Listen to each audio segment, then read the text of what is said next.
পাঁচটি জায়গায় কখনো হাসবেন না, তাহলে কিন্তু আপনি বিপদে পড়ে যাবেন এবং আল্লাহ তাআলা আপনার ইবাদতগুলো নষ্ট করে দিবেন। মনে রাখবেন, হাসির থেকে কান্নাটা বেশি উত্তম। আপনি আল্লাহর জন্য কান্নাকাটি করবেন, আল্লাহর কাছে কান্নাকাটি করবেন, নিজের গুনাহের জন্য কান্নাকাটি করবেন, জাহান্নাম থেকে মুক্তি পাওয়ার জন্য, জান্নাতে যাওয়ার জন্য আপনি আল্লাহর কাছে কান্নাকাটি করবেন। এক নাম্বার হচ্ছে, নামাজে দাঁড়িয়ে আপনি কখনো হাসবেন না।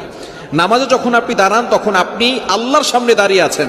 নবীজি সাল্লাল্লাহু আলাইহি সাল্লাম জানিয়ে দিয়েছেন, আস-সালাতু মি'রাজুল মুমিন, নামাজ হচ্ছে মুমিনদের জন্য মেরাজ। তৃতীয় নাম্বার হচ্ছে, ইবাদত নিয়ে কখনো হাসি ঠাট্টা করবেন না।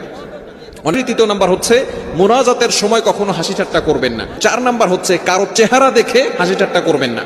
একজন আছে কালো অথবা একটু খাটো অথবা বেশি লম্বা, এরকম কাউকে দেখে খবরদার ক্রিটিসাইজ করবেন না, তুচ্ছ-তাচ্ছিল্য করবেন না, কারণ মানুষকে আল্লাহ তাআলা নিজ হাতে তৈরি করেছেন। এবং 5 নাম্বার হচ্ছে, কবরস্থানে কখনো হাসি ঠাট্টা করবেন না। কবরস্থান যেখানে গেলে মানুষের হৃদয়টা শীতল হয়ে যায়, কবরস্থান যেখানে হাজার হাজার মানুষ দুনিয়া থেকে